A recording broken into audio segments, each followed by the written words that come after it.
সাইয়েদনা ওমর ফারুক রাদিয়াল্লাহু আনহু নিজেই তিনি নিয়োগ দিলেন, হিমসের গভর্নর করে এবার পাঠালেন সাঈদ বিন আমির রাদিয়াল্লাহু তাআলা আনহুকে পাঠিয়ে বলেন, সাঈদ, এই হিমসের এলাকার লোকজনগুলো খুব ভালো মানুষ, এদের তুমি সেবা করো, তোমাকে গভর্নর বানায় দিলাম। গভর্নরের মতো গুরুত্বপূর্ণ পদে তাকে সমাসীন করে পাঠিয়ে দেওয়া হলো। 6 মাস যেতে না যেতেই ওই এলাকার জনগণের কিছু বিশাল সংখ্যক একটা অংশ মদিনায় চলে এলো। কেন্দ্র সরকারের কাছে এসে খলিফা ওমরের সামনে এসে নালিশ দিতেছেন। সবাই বলতেছে, আমিরুল মুমিনিন এমন একজন গভর্নর নিয়োগ দিয়েছেন যার মধ্যে আমরা চারটা বড় অপরাধ দেখেছি। এই 4টি বড় অপরাধ, 4টি বড় দোষ আমরা তার মধ্যে খুঁজে পেয়েছি। দয়া করে আপনি এই গভর্নরকে চেঞ্জ করে নতুন গভর্নর দিয়ে দেন। সাইয়েদনা ওমর ফারুক মনে মনে চিন্তা করলেন, হারিফ এত বড় পরহেজগার সাঈদ, তার বিরুদ্ধে রিপোর্টগুলো কি কি শুনিত, বলো তোমরা কি কি রিপোর্ট নিয়ে এসেছো। নাম্বার 1 হলো প্রত্যেকদিন অফিসে দেরি করে যায়, নির্দিষ্ট টাইমে কোনোদিন সে যে বসে না অফিসে। নাম্বার 2 হলো সপ্তাহে একদিন সে অফিস করে না। নাম্বার 3 হলো সন্ধ্যার পরে বাড়িতে গিয়ে দরজায় নক করলে সে দরজা খোলে না। নাম্বার 4 হলো অফিসে গিয়ে মাঝে মাঝে দেখি সেই চেয়ার থেকে পড়ে গিয়ে মৃগী রোগীর মতো অজ্ঞান হয়ে পড়ে থাকে। এই 4টি বড় বড় অপরাধ, আপনি তাকে চেঞ্জ করে নতুন একজন গভর্নর দিয়ে দেন। ওমর ফারুকের মনে একটু খারাপই হলো, তলব করলেন, সাঈদ তুমি চলে আসো। সাঈদকে ডেকে পাঠানো হলো, তিনি চলে আসলেন। মদিনায় এসে তার সঙ্গে সাক্ষাৎ করলেন। এবার বলছেন, আমিরুল মুমিনিন আপনি আমাকে কেন ডেকেছেন? জনগণ তোমার বিরুদ্ধে রায় দিয়েছে, রিপোর্ট করেছে, তুমি 4টা বড় বড় ভুল করে ফেলেছ। সঙ্গে সঙ্গে সাঈদ বিন আমির বলছেন, আমিরুল মুমিনিন আপনি আমাকে দোষারোপ করছেন, ঠিক আছে, আপনাকে রিপোর্ট করেছে তাও ঠিক আছে, তবে যে 4টি দোষ আমার বিরুদ্ধে তারা দিয়েছে, আমার বিশ্বাস 4টি অভিযোগের সুস্পষ্ট জবাব আমি সাঈদ দিতে পারবো। জোরে বলি সুবহানাল্লাহ। কি আদব ছিল তাদের ভিতরে, কি এতাআত ছিল তাদের ভিতরে, বিদ্রোহ নাই, কোনো কিছুই নাই। এবার বলে ফেললেন, ওমর ফারুক শোনো, 1 নম্বর অভিযোগ হলো তুমি অফিসে দেরি করে যাও, এর কারণটা কি? তিনি বলছেন, সাইয়েদনা ওমর ফারুক আমিরুল মুমিনিন আপনি কি মনে করবেন জানি না, আমি হিমসের একজন বড় গভর্নর হতে পারি, কিন্তু আমার বাড়িতে কিন্তু একটা চাকরও নাই, একটা কাজের মানুষ নাই। আমার অনেকগুলো সন্তানাদি আল্লাহ পাক আমাকে দান করেছেন, আমার বউ রান্না বান্না, বাচ্চাদের খাওয়া দাওয়া, এরপরে কাপড় চোপড় ধোয়া, এই সমস্ত কাজ করতে গেলে সে একা করতে গিয়ে হিমশিম খেয়ে যায়, সে একা সম্পূর্ণ করতে পারে না। এই জন্য আমি প্রত্যেকদিন সকালবেলা আমার বউকে আমি সহযোগিতা করি, রান্না বান্নার কাজে আগায় দেই, কাপড় চোপড় ধোয়ার কাজে আগায় দেই। এগুলো করতে গিয়ে আমার একটু দেরি হয়ে যায়, অফিসে আসতে আমার বিলম্ব এই কারণে হয়। সাইয়েদনা ওমর ফারুক মনে মনে চিন্তা করছেন, আরে আমি কোন লোকটাকে দোষী সাব্যস্ত করতে চাচ্ছি, আমি কাকে দোষী সাব্যস্ত করতে চাই। এরপরে বলছেন, তুমি নাম্বার 2 তোমার বিরুদ্ধে অভিযোগ হলো সপ্তাহে তুমি একদিন আসো না, এর কারণটাকে? তিনি বলছেন, আমিরুল মুমিনিন আপনি আমার খলিফাতুল মুসলিমিন, আল্লাহর কসম করে বলি, আমাকে সামনে যে পোশাকে আপনি দেখতে পেতেছেন, এই একটা মাত্র পোশাক ছাড়া আমার বাড়িতে আর দ্বিতীয় কোনো পোশাক আমার গায়ের নাই। জোরে করুন সুবহানাল্লাহ। একজন গভর্নরের পোশাক কয়টা? একটা পোশাক। আমিরুল মুমিনিন আপনিও যেমন সিম্পল জীবন গ্রহণ করেন, আমিও সিম্পল জীবন গ্রহণ করি।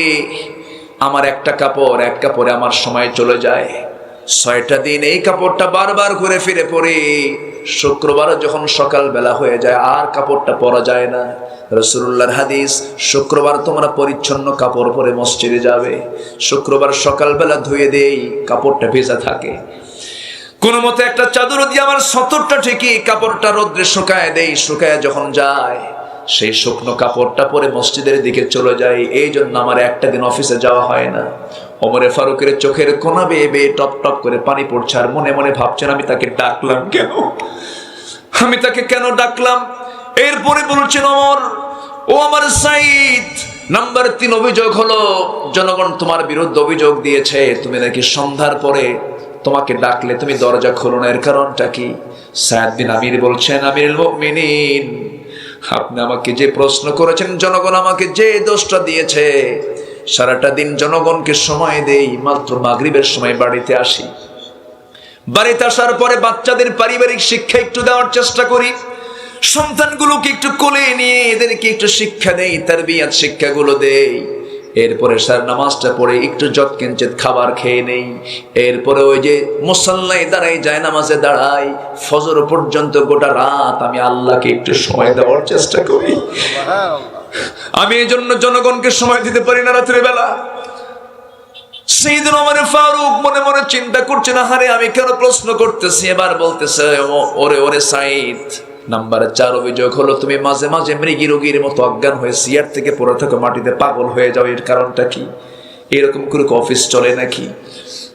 সঙ্গে সঙ্গে সাইদ বলছেন, আমিরুল মুমিনিন, আমি যে কারণে অজ্ঞান হয়ে যাই, আপনি যদি সেই দৃশ্য দেখতেন আপনি অজ্ঞান হয়ে যেতেন।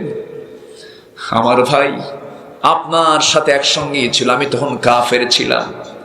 আমাদের এক ভাই খোবায়েব মদিনায় হিজরত করে চলে যায়, আমরা তাকে মদিনার উপকণ্ঠ থেকে ধরে নিয়ে অপহরণ করে নিয়ে চলে আসি, মক্কার জেলখানায় রেখে দেই।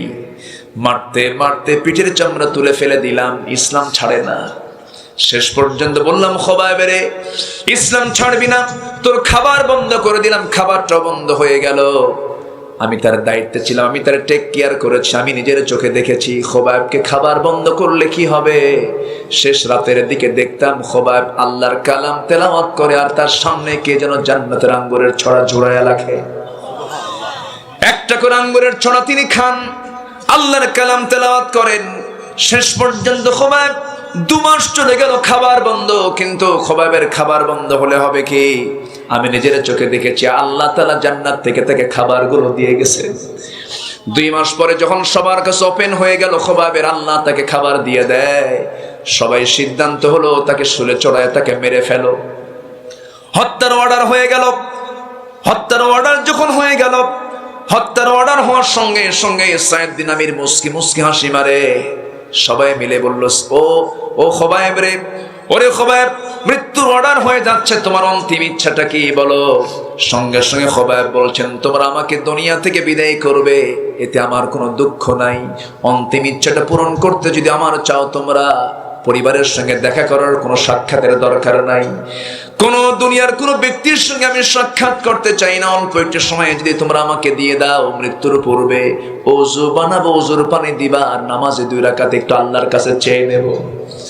ওযুর পানি দেওয়া হলো, ওযু বানালেন, নামাজে দাঁড়ায় গেলেন। প্রথম রাকাত খুব আস্তে আস্তে তেলাওয়াত করছিলেন, চোখের পানি ফেলে ফেলে কাঁদতেছিলেন, জীবনের শেষ নামাজ। দ্বিতীয় রাকাতে মনে মনে চিন্তা করলেন, নামাজটা যদি লম্বা করি, কাফের মুশরিকরা মনে করতে পারে খোবায়েব বুঝে মৃত্যুর ভয়ে নামাজটা লম্বা করছে। নামাজটা তাড়াতাড়ি করে শেষ করলেন। দ্বিতীয় বৈঠকে সালাম ফিরেই তিনি হাত দুটো উঁচু করে বলছেন, আল্লাহ তাআলা, 2 মাস 3 মাস ধরে আমি আর রাসূলের চেহারা দেখতে পাই না, নবীজিকে দেখতে পাই না, হেতু আল্লাহ তোমার কাছে প্রার্থনা করছি, আমি যদি শহীদ হয়ে যাই, আমি যদি মরে যাই, আমার বিদায়ী সালামটা তুমি আল্লাহ আমার নবীর দরবারে পৌঁছায়া দিও।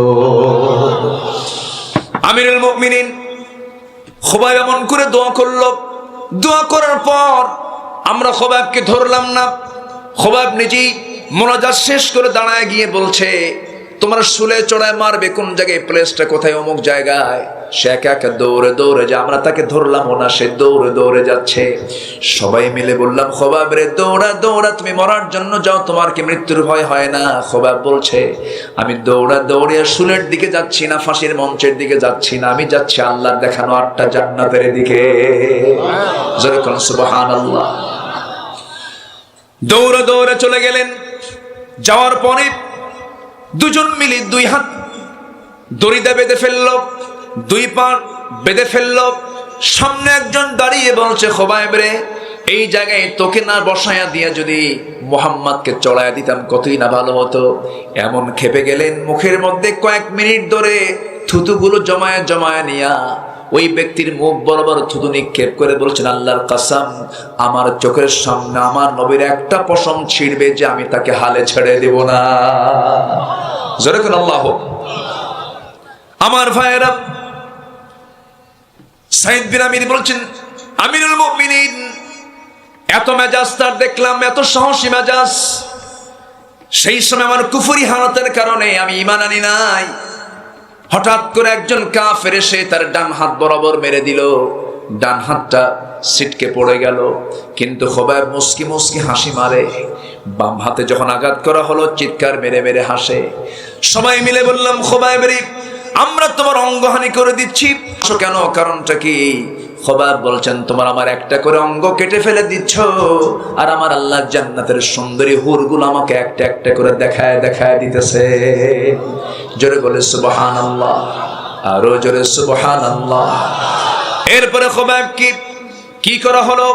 সাইদ বিন আমির বলেন, আমিরুল মুমিনিন, ওই সময় দেখতে পেলাম একজন কাফের এসে নেজা তরবারি নিয়া দূর থেকে এসে শক্তভাবে তার বুকের মধ্যে ঢুকায় দিল। পিঠ দিয়ে তরবারি বের হয়ে গেল। আমাদের সামনে খোবাইব দুনিয়া থেকে মৃত্যুর কোলে ঢলে পড়লো। খোবাইব দুনিয়া থেকে বিদায় হয়ে গেল। এই খোবাইব যখন দুনিয়া থেকে বিদায় হয়ে গেছে, লাশটা পড়ে আছে। আমি সেই সময় কোনো প্রতিবাদ করি নাই, কিন্তু আজকে আমি ইসলাম কবুল করেছি। কিন্তু ওই দিনের কথা মনে হলে মনে হয় আমার চাইতে বড় আসামি এই জমিনে আর নাই। এই জন্য আমি যখন অফিসে বসি, খোবাইবের কথা যখন মনে করি, সেই সময় আমার ব্রেন ঠিক থাকে না, আমি পাগলার মতো হয়ে যাই। শর্টফট করতে করতে সেন্সলেস হয়ে জমিনে পড়ে যাই। সাইয়েদনা ওমর ফারুক বলছেন, ওরে সাইদ, ওমর ফারুক বলছেন, সাইদ বিন আমির, শোনো, আমি তোমাকে ভুল বুঝেছিলাম, তুমি আমাকে মাফ করে দাও। তুমি শুধু হিমসের গভর্নর নয়, এর চাইতে বড় দায়িত্ব আমি ওমর তোমাকে দিয়ে দিলাম। জোরে কর সুবহানাল্লাহ। আমার ভাইয়েরা, এই যে ভ্রাতৃত্ব, এই যে নেতৃত্ব, এই যে আনুগত্য, এই গোটা ঘটনার মধ্যে আছে না নাই? আসতে বলবেন না, আছে না নাই? আবার এই ওমর ফারুক রাদিয়াল্লাহু তাআলা আনহু কি সুন্দর করে তিনি বিচারকে সম্মান করেছেন, বিচারককে সম্মান করেছেন। কারণ বিচারককে সম্মান দিয়েছেন কে? আসতে বলবেন না, কে দিয়েছেন? কোন বিচারককে যে বিচার করবে কি দিয়া?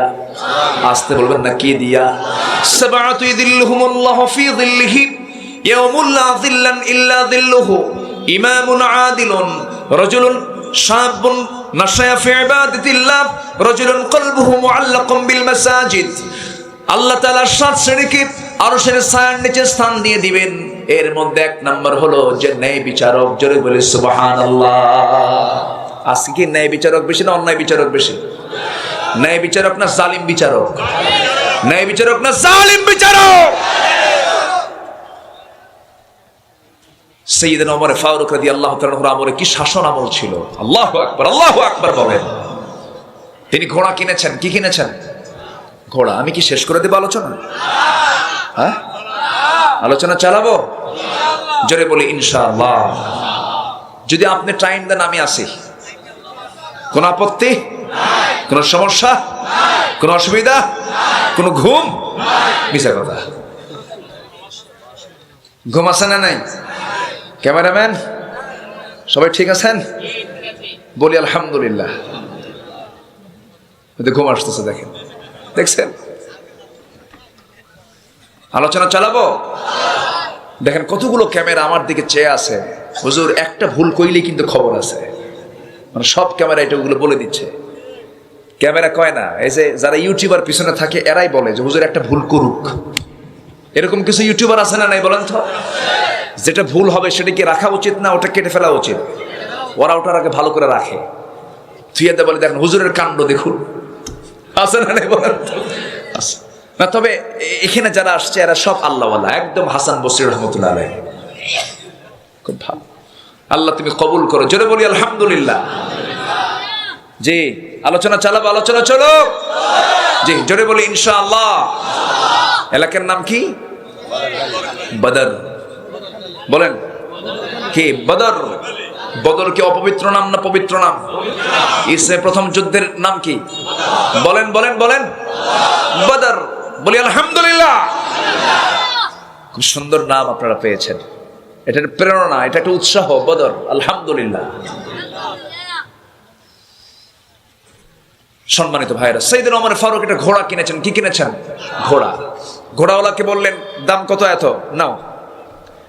ঘোড়ার দাম দিয়ে ঘোড়ায় চড়লেন। ঘোড়ায় চড়ে মাইল 5-6 গেছেন, আর ঘোড়া চলে না, ঘোড়ার পা আর চলতেছে না, বসে গেছে। ঘোড়াটা নিয়ে ঘোড়াওয়ালার কাছে এসে বলতেছে, এই ঘোড়াওয়ালা, তুমি আমাকে অসুস্থ ঘোড়া দিয়েছো কেন? এই ঘোড়া আমি কিনবো না, ঘোড়া ফেরত নাও, টাকা দাও। অর্ধ দুনিয়ার শাসন করতে ওমর বলছেন ঘোড়াওয়ালাকে। ঘোড়াওয়ালা বলে, খলিফা ওমর, অবিচার করো না। কি কথা বুঝতেছেন? কি কথা বুঝতেছেন? অবিচার করো না।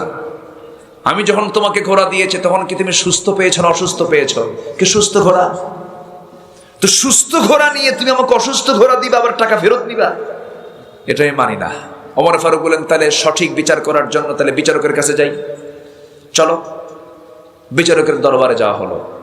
বিচারক হচ্ছেন কাজী শুরাইহ কাজী শুরাইহ ইবনুল হারিস আল কিন্দি রাহমাতুল্লাহ আলাইহি, একজন তাবিঈ ছিলেন। 60 বছর তিনি বিচারক ছিলেন। কত বছর? বেঁচে ছিলেন 117 বছর, বেশি না, 117 বছর। কাজী শুরাইহ দরবারে যখন যাওয়া হলো, খলিফা ওমর ফারুককে দেখে কাজী শুরাইহ চেয়ার থেকে দাঁড়ায় গেছে। দাঁড়ায় বলতেছে, আমিরুল মুমিনিন, আপনি আমার আদালতে কেন? আপনি এখানে আসছেন কেন? তিনি বলছেন, বিচার নিয়ে আসছি। কি বিচার? যে ঘোড়া কিনছি, ঘোড়া দিছে অসল ঘোড়া, টাকা দিছি, টাকা ফেরত চাই, টাকা দেয় না, ও ঘোড়াও নেয় না। আপনি বিচার করে দেন, যেটা সঠিক বিচার সেটা করে দেন। সাইয়েদনা ওমর ফারুক যখন এই প্রস্তাবটা দিলেন, সাধারণভাবে রায় হওয়ার কথা ওমরের পক্ষে না বিপক্ষে? পক্ষে। বিচারক বলছেন, আমিরুল মুমিনিন খলিফা ওমর, আপনি আমারও খলিফা, গোটা বিশ্ব জাহানের আপনি খলিফা। বলি আল্লাহু আকবার। আপনার কথায় সবকিছু আইন পাশ হয়ে যায়, কোরআন দিয়ে আপনি দেশ চালান, সব ঠিক আছে। আপনার নাম শুনলে রোম পারস্য থরথর করে কাঁপে, এটাও ঠিক আছে। কিন্তু আপনি বিচার চাইতে এসেছেন, এখানে সঠিক বিচার হলো আজকের রায় আপনার বিপক্ষে যাবে। আল্লাহু আকবার বলবেন না? খলিফা ওমর ফারুক বলেন, তাহলে বুঝায় দাও। কে বুঝায় দাও? আমি তো বুঝতেছি না। সাইয়েদনা ওমর ফারুকের সামনে কাজী শুরাইহ বললেন, আমিরুল মুমিনিন, আপনি যে ঘোড়াটা কিনেছেন, ঘোড়া কেনার সময় আপনি কি দেখে নিয়েছেন নাকি? হ্যাঁ, দেখে নিয়েছি। সুস্থ না অসুস্থ? সুস্থ ঘোড়া। চোখ কান সবকিছু ঠিক ছিল কিনা? হ্যাঁ, ঠিক ছিল। শ্বাস প্রশ্বাস ঠিক ছিল কিনা? হ্যাঁ, ঠিক ছিল। পা চারটা ঠিক ছিল কিনা? ঠিক ছিল। লেজগুলো ঠিক ছিল কিনা? হ্যাঁ, ঠিক ছিল। সুস্থ ঘোড়া আপনি কিনলেন, আপনি নেওয়ার পর যদি অসুস্থ হয়ে যায়, আপনি এই মুহূর্তে ওমর ফারুক, আপনি সুস্থ, 5 মিনিট পরে আপনিও তো অসুস্থ হয়ে মারাও যেতে পারেন। আপনি এই কারণে ঘোড়া ফেরত দিয়ে টাকা ফেরত নিবেন। ক্রয় বিক্রয়ের সিস্টেম তো এটা হতে পারে না, বৈধ হতে পারে না। আপনাকে এটা আমি পছন্দ করলাম না, আপনার এই রায়টা আমি পছন্দ হলো না আমার। এই আদালতে যদি আপনি রায় নিতে চান, ঘোড়াটা আপনাকে নিতে হবে, টাকাটা তাকেই ফেরত দিয়ে দিতে হবে, টাকা আপনি নিতে পারবেন না। ওমর ফারুক মুস্কি হাসি দিয়া আলহামদুলিল্লাহ বলে আদালত ত্যাগ করে নিজের চেয়ারে বসেন। পরের দিন ডাক দিয়ে বললেন, ও আমার মজলিসের সদস্যরা, তোমরা সবাই মিলে শোনো, অমুক এলাকার একজন কাজী আছে, কাজী শুরাইহ, আঞ্চলিক কাজীর পদ থেকে তাকে সেখান থেকে অব্যাহতি দিয়া গোটা জাতীয় কাজীর দায়িত্ব, বিচারপতির দায়িত্ব আমি তারে দিয়ে দিলাম। জোরকান সুবহানাল্লাহ। রায় বিরুদ্ধে গেলে পজিশন কমে না বাড়ে? বলেন, রায় বিরুদ্ধে যাওয়ার পরে এই কাজীর মানে অবনতি হলো না পদোন্নতি হলো? কি হলো? আর আমার দেশে কোনো জাস্টিস যদি কোন রায় এলোমেলো করে, পাগলা বানায়। পাগলা কি বানায়? পাগলা বানায়া অকেজো কইরা দেশেও থাকার অধিকার থাকে না তার, ঠিক কিনা? হবে না কেন? উনিও যে কি করেছেন। সম্মানিত ভাইয়েরা, যারাই রায় দেয় তাদের বিরুদ্ধে আবার 12 বছরের সাজাও হয়, তাই না? এই তো হচ্ছে অবস্থা। তাহলে আনুগত্যের দরকার আছে না নাই বলেন তো? সামিআনা ওয়া আতাআনা। ওমর ফারুক শুনলেন, মানলেন। আল্লাহু আকবার বলেন। আমার আয়াতের সঙ্গে কি মিলতেছে? আলোচনাগুলো মিলতেছে? একটু মিলায় নেন। দ্বিতীয় আয়াতের দিকে তো যায় নাই, আরো কথা আছে। এই কাজী, এই বিচারক আরেক খলিফার বিরুদ্ধে রায় দিয়েছেন। সেই খলিফার নাম হচ্ছে আলী। সেই খলিফার নাম কি? আলী। আলীর নাম সবাই শুনছেন তো? আলী কয় নাম্বার খলিফা? কার জামাই? বলেন, কার জামাই? আমার নবীর বড় জামাই না ছোট জামাই? গরিব জামাই না ধনী জামাই? এখন সব মেয়ের বাপরা কি জামাই খোঁজে? কি জামাই খোঁজে? চাকরি ছাড়া না চাকরিওয়ালা, টাকা ছাড়া না টাকাওয়ালা খোঁজে। ছেলেরা বিয়ে করতে চায়, ছেলেরা বেচারা বিয়ে করতে পারে না। হুজুর বিয়ে করবো কেমনে, চাকরি নাই, বিয়ের জন্য হাহাকার করতেছে, বিয়ে কেউ দেয় না। এরকম আসানা নাই? বলেন তো আসানা নাই? যুবকরা তোমরা কি বিয়ে করতে চাও? আস্তে আস্তে কয় বিয়ে করতে চাও, ওই বুড়া চাচাও কয় চাই। এই তো মুশকিল।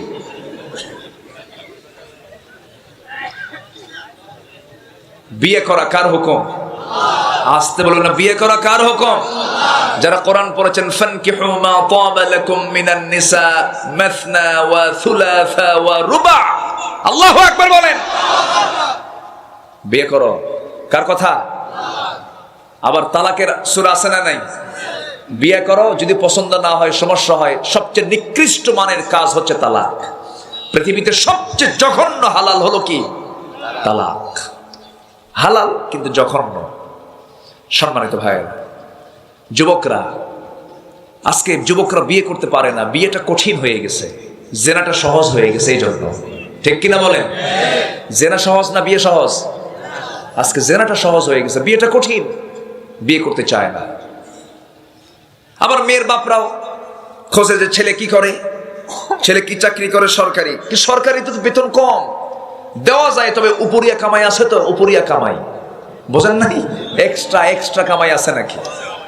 হ্যাঁ, এই তো বলতে পারছেন, ঘুষ। ঘুষ না, এটা হচ্ছে, এটাকে বলে ওদের ভাষায় কি যেন কয়, হ্যাঁ, টিপস।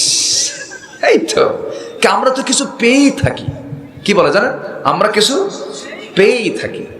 সম্মানিত ভাইয়েরা, আমার নবী যে মেয়ে বিয়ে দিয়েছেন, ধনী দেখে, ঘর দেখে না তাকওয়া দেখে?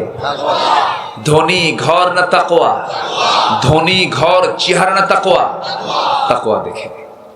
সাইয়েদনা আলী বিয়ে করেন নাই, টকবকে যুবক।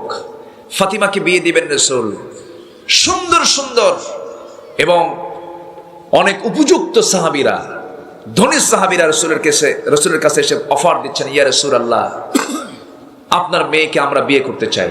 রাসূল বলেন, একটাও চলবে না, যাও। সবাইকে তিনি ডিসঅ্যালাউ করলেন। আমার নবী যে অপেক্ষায় আছেন, আমার পছন্দের লোক তো আসে না। সবার প্রস্তাব শেষ। হযরত আলীর কাছে এসে সাহাবীরা বলছে, আলী, তুমি ছাড়া আমরা সবাই প্রস্তাব দিছি, আমাদের প্রস্তাব নট অ্যালাউ, তুমি যাও। আলী বললেন, আমি যাবো কেমনে, আমি বলবো কেমনে?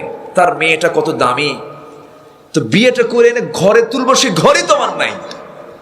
রাসূল আমার প্রস্তাবতে মানবেন? অসম্ভব। আরে যাও না তুমি। চলে গেলেন, সব ঠেলে পাঠায় দিছে।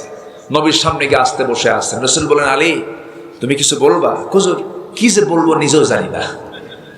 আচ্ছা, তুমি কি আমার মেয়েকে বিয়ে করবা? হুজুর দিলে করা যায়। সুবহানাল্লাহ বলবেন না? রাসূল বলেন, বিয়ে করবা, টাকা পয়সা আছে? হুজুর টাকা পয়সা কোথায় পাবেন, আমার তো ঘরই নাই। কি তোমার কিচ্ছু নাই? কি আছে? এই যে আমার হাতে যা দেখছেন, এই যে ঢাল, এই যে তরবারি, এছাড়া আমার কিচ্ছু নাই। রাসূল বললেন, যোদ্ধার হাতে, আসাদুল্লাহিল গালিবের হাতে তো তরবারি ছাড়া এক মুহূর্ত চলবে না। তাহলে তুমি এই তোমার যে ঢালটা আছে, ঢাল ছাড়াও যুদ্ধ করো, যে ঢালটা বিক্রি করতে যাও। ঢালটা বিক্রি করে এনে যে টাকা হবে, ওটাই হবে বিয়ের মহরণা। সুবহানাল্লাহ বলেন। ঢালের দাম তো কোটি কোটি টাকা নাকি? এখন মহরণা মাশাআল্লাহ তোমার 2-3 টাকা ধরে।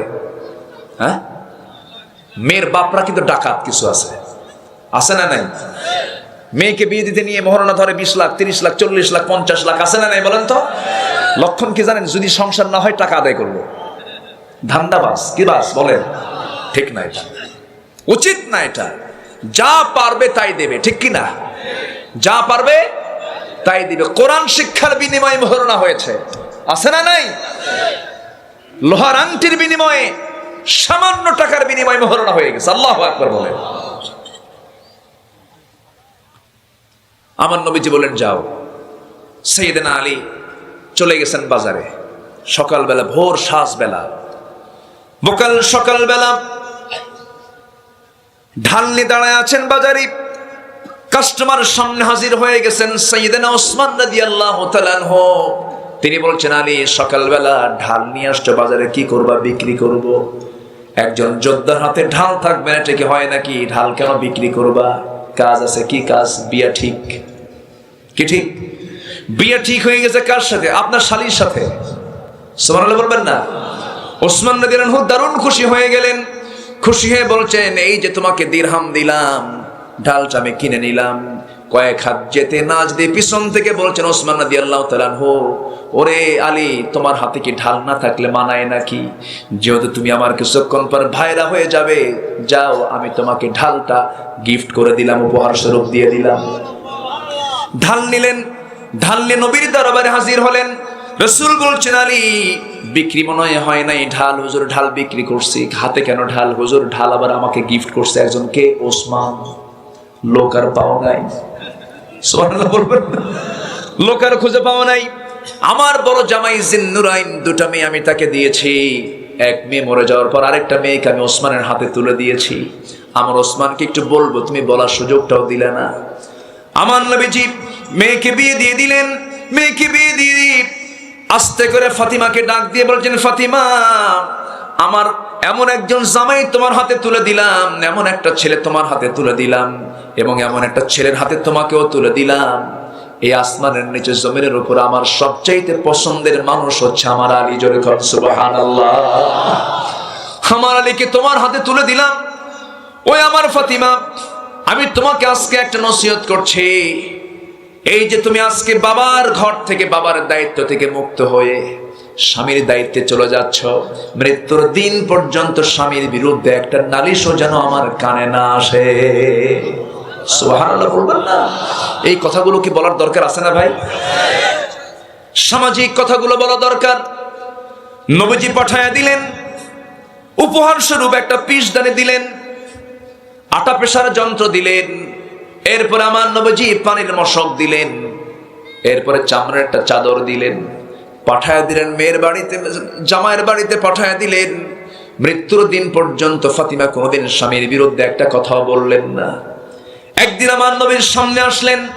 নবীর সামনে এসে বাড়ির ঘরের মধ্যে ঢুকলেন। নামাজের সময় হয়ে গেছে। রাসূলকে দেখে তিনি বসে বসে নামাজ পড়ছিলেন। নামাজ পড়া যখন শেষ হয়ে গেল, রাসূল বললেন, ফাতিমা, তুমি তো যুবতী মেয়ে, তোমার তো বসে বসে নামাজ পড়া মানায় না। তুমি দাঁড়িয়ে দাঁড়িয়ে নামাজ পড়লে না কেন? কি হয়েছে তোমার? তিনি বলছেন, আব্বা, আমি দাঁড়িয়ে দাঁড়িয়ে নামাজ পড়ি, কিন্তু আজকে আমার বসে বসে নামাজ পড়ার কারণ হলো, আপনি আমাকে বলে দিয়েছেন স্বামীর বিরুদ্ধে যেন একটা নালিশ আমার কানে না আসে। আমার পরনে যে জামাটা দেখতে পাচ্ছেন, এই জামার পিছন সাইডটা একটু ছেঁড়া আছে। আমি যদি দাঁড়িয়ে দাঁড়িয়ে নামাজ পড়ি, আপনার চোখে ছেঁড়া অংশটুকু পড়ে যেতে পারে। আমার স্বামীর প্রতি আপনার একটু খারাপ ধারণা আসতে পারে। হারে, আমার মেয়েটাকে কাপড়ে কষ্ট দেয়, পোশাকে কষ্ট দেয়, আমার স্বামীর এতটুকু দুর্নাম প্রকাশ পেয়ে যাক, আমি এটা চাই নাই মনে করে আপনার মেয়ে ফাতিমা বসে বসে নামাজ পড়তেছে। জোরে বলুন সুবহানাল্লাহ। এমন মেয়ে তো বাংলার ঘরে ঘরে আছে মাশাআল্লাহ, নাকি? হ্যাঁ হ্যাঁ 3 দিন বাজার না হলে আব্বাকে ফোন দিয়ে বলে, আব্বা, এর সঙ্গে সংসার করার এনার্জি নাই। আছে না নাই বলেন তো? অথচ সাহাবীদের ঘরে ঘরে চলে গেছে এমন সময় 3 মাস বাজার নাই। কয় মাস? 3 মাস বাজার নাই। 3 মাস বাজার নাই। বউটা আস্তে করে স্বামীকে ডাক দিয়ে বলছে, স্বামী গো, 3 মাস ধরে বাজার নাই। আমি তোমাকে আজকে কিছু টাকা দিচ্ছি, তোমার কাছ থেকে পয়সাগুলো জমায় জমায়, কয়েনগুলো জমায় জমায় কিছু টাকা হয়ে গেছে। আজকে তুমি সুন্দর করে বাজার করে আনবা, সন্তানগুলোকে নিয়ে তৃপ্তি ভরে খাবার খাবো। বাজারের ব্যাগটা হাতের মধ্যে দেওয়া হলো। তিনি বাজার করতে যাবেন, আজান কানে আসলো। বাজার আগে না আজান আগে? বাজার আগে না আজান আগে? নামাজ আগে না বাজার আগে? নামাজে চলে গেলেন, নামাজ পড়লেন। নামাজ পড়া শেষ না হতেই, শেষ হওয়া মাত্রই আমার নবীজির বয়ান শুরু হয়ে গেল। আসর হলো, আবার বয়ান শুরু হলো। মাগরিব হলো, আবার বয়ান শুরু হলো। রাত হয়ে গেল। এশার নামাজ পড়ার পর আমার নবীজির দরবারে মসজিদে নববীতে অনেক সাহাবীরা আসতেন, দূর থেকে মুসাফির হয়ে আসতেন। আমার নবীজি কারো কাছে চারজন, কারো কাছে 5 জন, 10 জন, 15 জন, 20 জন করে ঘরে ঘরে পাঠায় দিতেন মেহমানগুলোকে আপ্যায়ন করার জন্য। একজন বাদ পড়ে গেছে, এই একজনকে তিনি কার হাতে দিবেন? সঙ্গে সঙ্গে বলছেন, ও তালহা এদিকে আসো, আমি তোমাকে এই মেহমানকে তোমার হাতে তুলে দিলাম, যাও মেহমানদারি করো, আল্লাহ তোমাকে পুরস্কার দেবে। কিন্তু এই সাহাবীর হাতে দেওয়া হয়েছে, যে সাহাবী বাজার করতে পারলেন না, 3 মাস ধরে বাজারে নাই, আস্তে করে তিনি মেহমানকে না করে মেহমানকে সঙ্গে করে নিয়ে গেলেন। মেহমানকে নিয়ে গিয়ে দরজার কাছে গিয়ে ডাকলেন, বউ দরজা খোলো, আসসালামু আলাইকুম, সালাম দিলেন। এরপরে বলছেন, এই যে দেখো ফাঁকা ব্যাগ, বাজার করতে পারি নাই, নামাজ পড়ে সময় চলে গেছে, নবীজির বয়ান শুনে নামাজ সময় চলে গেছে, কিন্তু বাজার তো হয় নাই, সঙ্গে সঙ্গে মেহমান একটা নিয়ে আসছি। বলেন এই চিত্র যদি আমাদের বাড়িতে হয় তাহলে কি হবে বলেন? হ্যাঁ,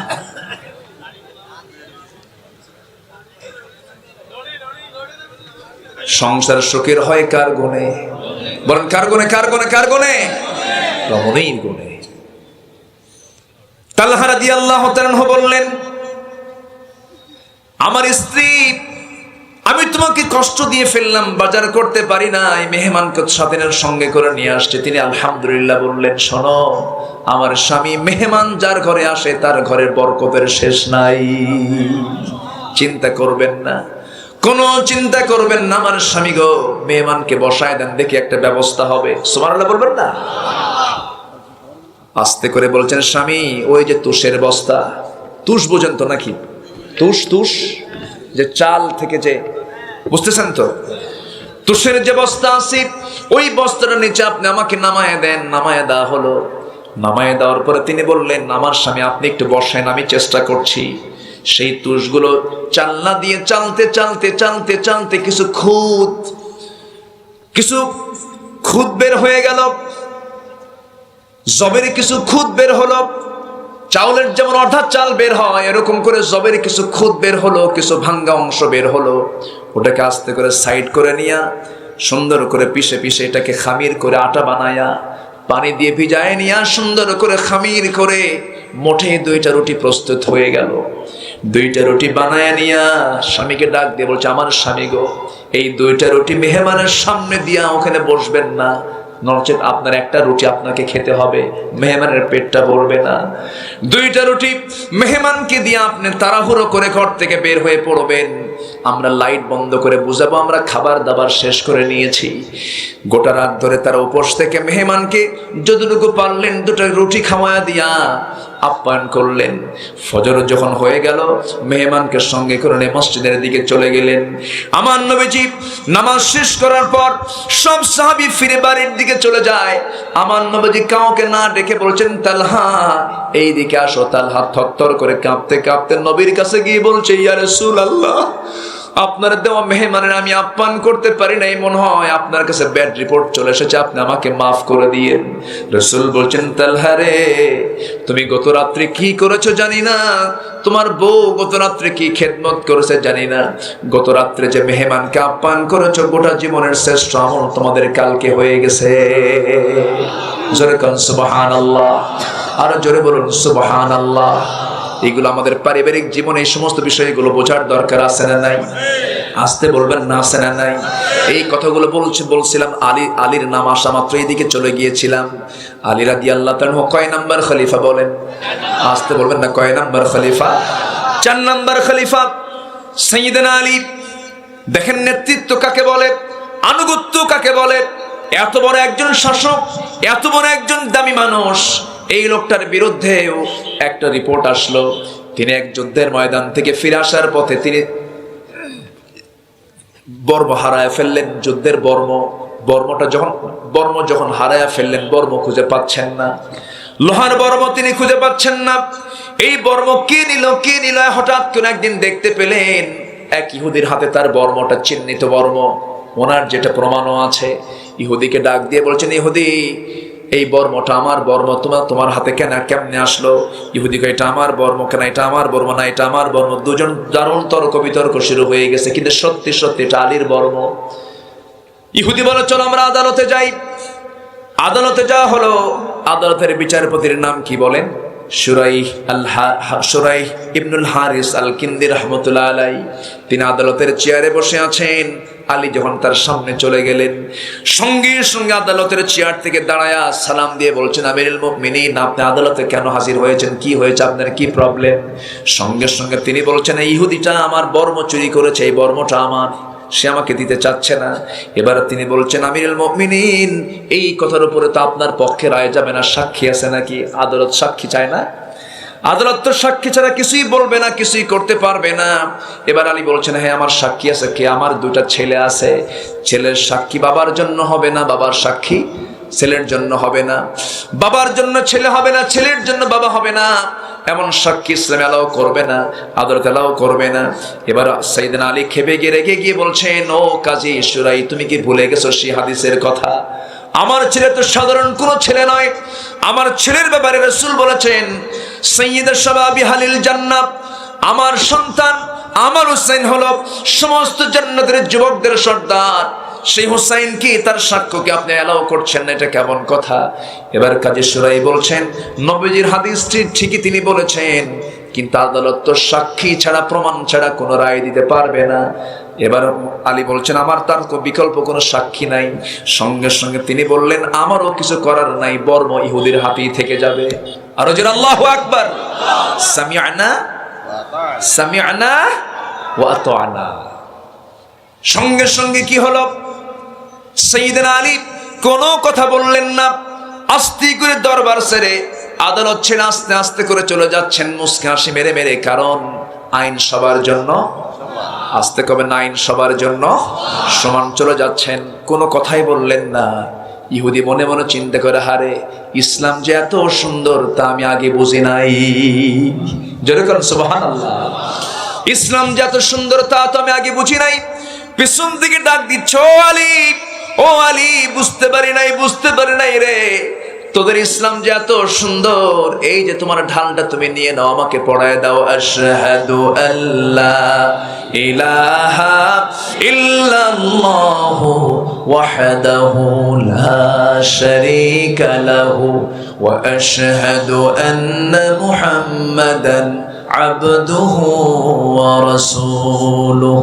এই জন্য আল্লাহ তাআলা অর্ডার দিয়েছেন, জুমার খুতবায় প্রত্যেকটা খতিব শুক্রবারে পরে যে আয়াতটা সবাই পড়েন, মুখস্থ হতে থাকার কথা, ইন্নাল্লাহা ইয়া'মুরু বিল আদলি ওয়াল ইহসানি ওয়া ইতাই যিল কুরবা ওয়া ইয়ানহা আনিল ফাহশাই ওয়াল মুনকারি ওয়াল বাগি ইয়াইদুকুম লাআল্লাকুম তাযাক্কারুন। জোরে বলি আল্লাহু আকবার। আদল তোমরা ঠিক রাখো। ইআদিলু হুয়া আকরাবু লিত্তাকওয়া, ইআদিলু হুয়া আকরাবু লিত্তাকওয়া। তোমার আদল যদি ঠিক থাকে, এটাই তোমার সবচাইতে বড় তাকওয়া। আমার ভাইরা, এই জন্য আমরা আদলটা ঠিক রাখবো। জোরে বলি ইনশাআল্লাহ। আবার এই জায়গায় সামিআনা ওয়া আতা'না, সামিআনা মানে আজান শুনলাম, সঙ্গে সঙ্গে কোথায় যাব? কোথায় যাব? সামিআনা ওয়া আতা'না, শুনলাম, মসজিদে চলে যাব। আজানটা দিচ্ছে মুয়াজ্জিন, আমাকে ডাকছে কার দিকে? আসতে বলবেন না, কার দিকে? আল্লাহর দিকে। হাইয়া আলাস সালাত, হাইয়া আলাল ফালাহ। আকামতে বলে দিল, কদ কামাতিস সালাহ, কদ কামাতিস সালাহ, কোনো দেরি নাই, নামাজ দাঁড়ায় গেছে। ও বান্দা, সামিআনা ওয়া আতা'না। বান্দা যখন সুন্দর করে নামাজের দিকে চলে যায়, আল্লাহ সঙ্গে সঙ্গে বান্দার সামনে দাঁড়ানোর প্রস্তুতি নিয়ে নেন। জোরে কোন সুবহানাল্লাহ। সবাই কি নামাজ পড়তে রাজি আছেন? নামাজের যত্ন নিতে বলেছেন কে? হাফিযু আলাস সালাতি ওয়াস সালাতুল ওয়ুসতা ওয়াল্লাযীনা হুম আলা সালাতিহিম ইউহাফিযুন ওয়াল্লাযীনা হুম আলা সালাতিহিম দাইমুন। জোরে বলুন আল্লাহু আকবার। আমার ভাইরা, নামাজে একটা আনুগত্য, শুনলাম আজান, চলে গেলাম মসজিদে। এই কাজটা একজন ইমানদারের মূল দায়িত্ব, এটা আমরা পালন করব। জোরে বলি ইনশাআল্লাহ। ইমান টিকবে নামাজের মধ্য দিয়া। অনেকে বলে, হুজুর নামাজ নাই, কি হয়েছে? আমার ইমান তো আছে। আছে না নাই? আছে, কিন্তু ইমান টিকবে কিসের মধ্য দিয়া বলেন? নামাজের মধ্য দিয়া। যদি কোনো বান্দা নামাজ ছেড়ে দেয়, আদাউস সালাহ ওয়াত্তাবাউশ শাহাওয়াত ফাসাউফা ইয়ালকাউনা গায়্যা, নামাজ নষ্ট করবি, নফসের দাসত্ব করবি, জাহান্নামের দোজখের মধ্যে তুই ঢুকে পড়বি। কার কথা? আসতে বলবেন না, কার কথা? আমরা জাহান্নাম যেতে চাই নাকি? জাহান্নামের শাস্তি ভোগ করার মতো সেই শক্তি আমাদের আছে নাকি? না। আমরা আল্লাহর কাছে বলবো, আল্লাহুম্মা হাসিবনি হিসাবান ইয়াসীরা, আল্লাহুম্মা হাসিবনি হিসাবান ইয়াসীরা। এইজন্য আযান শুনলেই কোথায় যাব? কোথায় যাব? নামাজ নষ্ট করার জন্য শয়তান আছে না নাই? এই আলী একদিন নামাজে দাঁড়াবেন। কে? কোন সাহাবী বলেন? আলী একদিন নামাজে দাঁড়াবেন। নামাজ শুরু করবেন। এমন সময় একজন ইহুদি তার সামনে দাঁড়িয়ে বলছে, আলী, একটা প্রশ্ন করতে চাই। কি প্রশ্ন? তুমি আমার নামাজ নষ্ট করবা মনে হয়। নামাজের আগে কি প্রশ্ন করতে চাও তুমি বলো। সঙ্গে সঙ্গে বলতেছে, এই দুনিয়ার কোন কোন প্রাণীগুলো ডিম থেকে বাচ্চা হয়ে পৃথিবীতে আসে, আর কোন কোন প্রাণীগুলো মার পেট থেকে সরাসরি বাচ্চা হয়ে আসে, স্তন্যপায়ী কারা। এই সমস্ত প্রাণীর তুমি একটা লিস্ট আমাকে দিয়ে দাও। এত বড় লিস্ট তৈরি করতে গেলে কি নামাজ থাকবে নাকি? ইহুদির এই প্রশ্ন শুনে তিনি মুস্কি হাসি মেরে বলছেন, আমি আলী, তুমি আমাকে প্রশ্ন করে নামাজটা নষ্ট করার জন্য এসেছো। আমি আলী নামাজও নষ্ট করব না, উত্তর দেওয়া বাদ দেব না। সুবহানাল্লাহ বলেন। নামাজ আদায় করব, উত্তরও তোমাকে দেব, উত্তরটা তোমাকে আগিয়ে দিয়ে দেব, সময় নেব না, এক লাইনে শেষ করব। কত বড় গবেষক আলী ছিলেন। সঙ্গে সঙ্গে তিনি বলছেন, শোনো, সেই সমস্ত প্রাণীর জন্ম ডিম থেকে। যেই সমস্ত প্রাণীকে দেখবে তার মাথার ভিতরে কান রয়েছে, মাথার মধ্যে যে সমস্ত প্রাণীর কান থাকে সেটা হচ্ছে ডিম থেকে আসা প্রাণী। আর যে সমস্ত প্রাণীর কান মাথার বাইরে থাকে সেটা হচ্ছে সরাসরি মার পেট থেকে বাচ্চা হয়ে আসা প্রাণী। সুবহানাল্লাহ, যেরকম সুবহানাল্লাহ। তাহলে 10 লাইনে উত্তর না 1 লাইনে উত্তর? ইহুদিকে মাইনাস করে দিলেন, যাহ বেটা, আর কতক্ষণ নষ্ট করবি আমার নামাজ? আমি এখন নামাজে দাঁড়াচ্ছি। যেরকম সুবহানাল্লাহ, আরে যেরকম সুবহানাল্লাহ। কাজ আগে না নামাজ আগে? আসতে বলবেন না, কাজ আগে না নামাজ আগে? ব্যবসা আগে না নামাজ আগে? দুনিয়ার সকল কাজ আগে না নামাজ আগে? নামাজটা আগে। নামাজ পড়তে হবে। নামাজ কোনোদিন ছেড়ে দেওয়া যাবে না। আল্লাহ তাআলা বলছেন, ও বান্দা, এই হুকুমটা তুই মানবি। সামিআনা ওয়া আতা'না, এই কাজের সঙ্গে যারা সম্পৃক্ত থাকবে, আল্লাহ বলছেন, উলাইকা হুমুল মুফলিহুন, এরা হচ্ছে সফল। এরা কি বলেন? সফল। নাম্বার 2 হলো সেকেন্ড আয়াত, 52 নম্বর আয়াত, من يطع الله ورسوله ويخشى الله ويتقه فأولئك هم الفائزون। জোরে বলি আল্লাহু আকবার। আগের আয়াতে একটা কাজ, আগের আয়াতে কয়টা কাজ? একটা কাজে শুনবো, মানবো। জোরে বলি ইনশাআল্লাহ।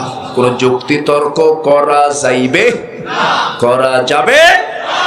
নাম্বার 2 হলো যারা আনুগত্য করবে। 1 নাম্বার কার? আসতে বলবেন না, কার? নাম্বার 2 হচ্ছে মুহাম্মদ সাল্লাল্লাহু আলাইহি ওয়াসাল্লাম। আরেক জায়গা আনুগত্যের ব্যাপারে এই আয়াতের অনুকূলে আরেকটা আয়াত আল্লাহ রাব্বুল আলামিন বলছেন, ইয়া আইয়ুহাল্লাযীনা আমানু আতিউল্লাহা ওয়া আতিউর রাসূল ওয়া উলিল আমরি মিনকুম ফাইন তানাযা'তুম ফি শাইইন ফারুদ্দুহু ইলাল্লাহি ওয়ার রাসূল। জোরে বলি আল্লাহু আকবার। আনুগত্য করবে 1 নাম্বার কার? নাম্বার 2 মুহাম্মদ সাল্লাল্লাহু আলাইহি ওয়াসাল্লাম। নাম্বার 3 তোমাদের মধ্যে যারা নেতা, নামাজি না বেনামাজি? আস্ত্র নামাজি না বেনামাজি? মুসল্লা না দাড়িওয়ালা? দুনিয়ার দল না আল্লাহর দল? ভালো করে কোন, দুনিয়ার দল না আল্লাহর দল? দুনিয়ার দল না আল্লাহর দল? এই সমস্ত লোক হবে আমার লিডার। কারণ ইয়াউমা নাদউ কুল্লু উনাসিম বিইমামিহিম, আল্লাহ তাআলা হাসরের ময়দানে প্রত্যেক মানুষকে ডাকবেন তার নেতা সহ। নামাজ পড়ছেন, রোজা রাখছেন, সব করছেন, নেতাটা মোসারু, গাজারু, আছে না নাই? আসতে বলবেন না, আছে না নাই? মদের বোতল খায় শীত হয়ে পড়ে থাকে, আছে না? মদ খাও কি? আরো জোরে, আরো জোরে, আরো জোরে। কেন হারাম? কেন হারাম? মদ এই জন্য হারাম, মদ খেলে তাল না মাতাল, হুঁশ না বেহুশ, স্বাভাবিক না অস্বাভাবিক? সেন্স না সেন্সলেস? কোন হুঁশ থাকে না। রাত 3টার দিকে ডাবল বোতল খাইছে। কি বোতল? ডাবল বোতল খাইয়া সেন্স নাই, সোজা চলে আসছে বাড়িতে, দরজায় ডাকতেছে, ওই! দরজায় কি এরকম করে ডাকার নিয়ম? আমার রাসূল দরজায় যখন ঢুকতেন দেখতেন যে আম্মা জান আয়েশা ঘুমায়া পড়েছে, তিনি ডাকতেনও না, আস্তে করে দরজা খুলে আস্তে আস্তে করে তার ঘুম যেন নষ্ট না হয় পাশে শুয়ে পড়তেন। খাবার থাকলে খেতেন, খাবার না থাকলে পানি পান করে শুয়ে পড়তেন। সুবহানাল্লাহ বলবেন না? আর মদারু ঢুকতেছে, গাঁজা খাইয়া লোড হয়ে গেছে, মদ খাইয়া লোড হয়ে গেছে, দরজা ডাকতেছে, এই ওঠ, খোল, ভাত দে, শুয়ে পড়বো, ভাল লাগে না। আছে না নাই বলেন তো? এরকম বেদব কিছু আছে না নাই? আচ্ছা, দরজা খুলতে এখন বউ ভয় পাচ্ছে যে দরজা খুলি কেমনে, ওর তো মোশান ঠিক নাই, মাথা ঠিক নাই, হেড অফিস গন্ডগোল। বড় ছেলে একটা আছে 16 বছর বয়স, তাকে ডাক দিয়ে বলছে, বাবা তোর বাপ আসছে, মাথা ঠিক নেই, চল।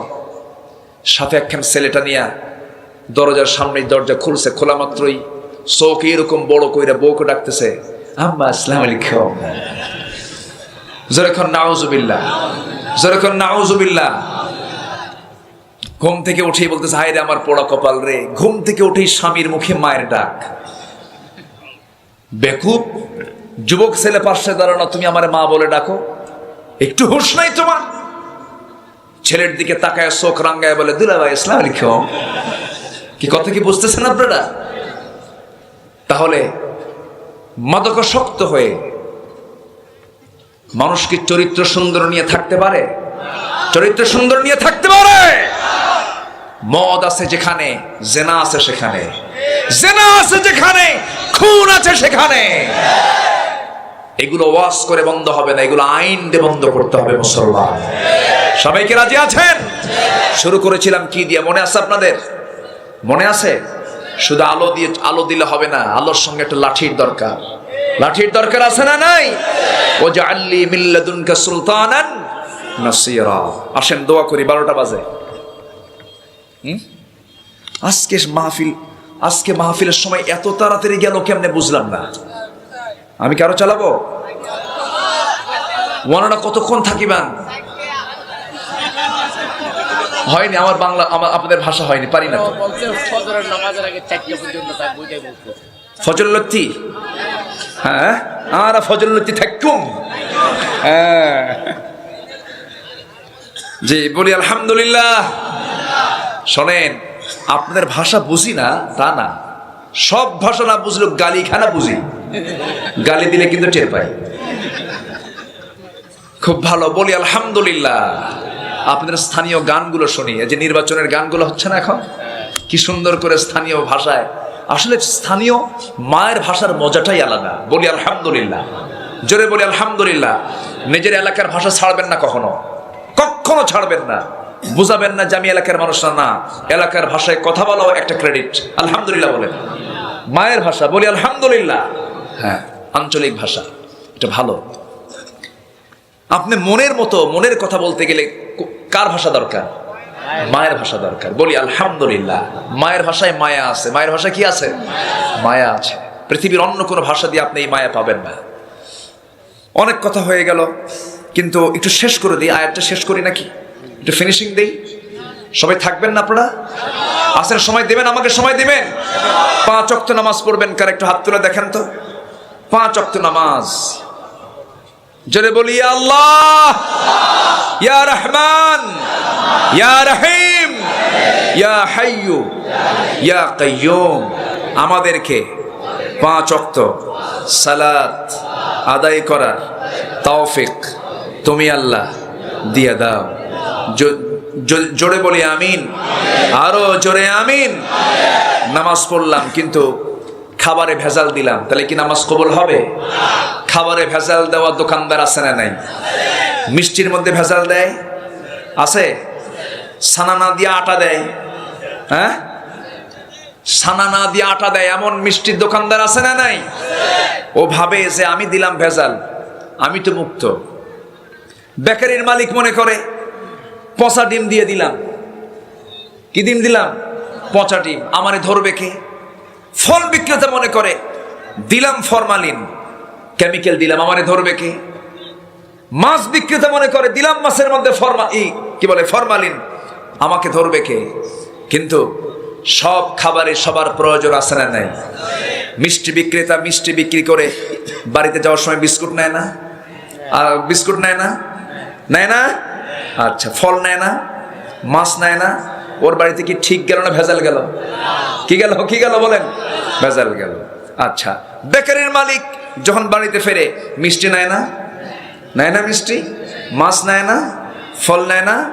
ভেজাল করলো এক জায়গায়, এই ভেজালে আসে না নাই? বলেন তো আসে না নাই? আপনি ভেজাল করবেন, আপনি ভেজালে পড়ে যাবেন। আল্লাহ তুমি আমাদেরকে সবাইকে ভেজাল মুক্ত জীবন গড়ার তৌফিক দিয়ে দাও, জোরে বলি আমিন। একটা কুকুর যতটুকু প্রভু ভক্ত, আজকে বান্দার মধ্যে সেই প্রভু ভক্তের ভাবটা নাই। আল্লাহ তুমি বান্দাদেরকে আল্লাহকে চেনার তৌফিক দিয়ে দাও, জোরে বলি আল্লাহুম্মা আমিন। সবচেয়ে বড় পরিচয় জানবো আমরা কার?